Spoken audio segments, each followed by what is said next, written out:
আজকাল একটা জিনিস খুব চোখে পড়ছে, যা আমাদের সমাজকে ভেতর থেকে একেবারে খোকলা করে দিচ্ছে। জিনিসটা হচ্ছে, সবাই নিজের ছেলে বা মেয়েকে ডাক্তার অথবা ইঞ্জিনিয়ার বানাতেই বিশেষ আগ্রহী।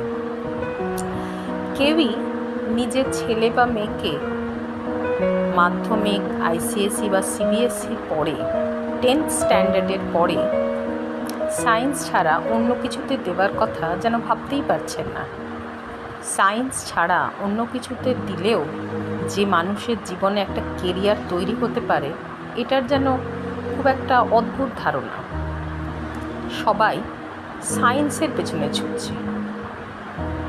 বড় বড় ইনস্টিটিউশন, সেখানে প্রচুর মোটা মোটা টাকা নিয়ে সবাইকে ভর্তি করানো হচ্ছে ডাক্তারি অথবা ইঞ্জিনিয়ারিং কোর্সের জন্য।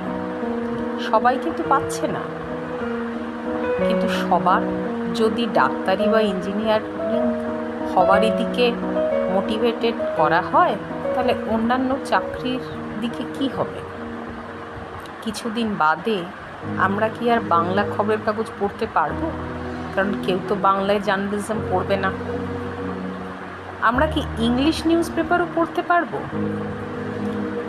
আমরা কি ভালো ভালো ছবি দেখতে পাবো? আমরা কি আমাদের আশেপাশে কোনো ভালো বই, লেখককে আর খুঁজে পাবো? কবিতার কবিকে খুঁজে পাবো? কে জানে। সমাজ কোন দিকে চলছে কিছুই বোঝা যাচ্ছে না।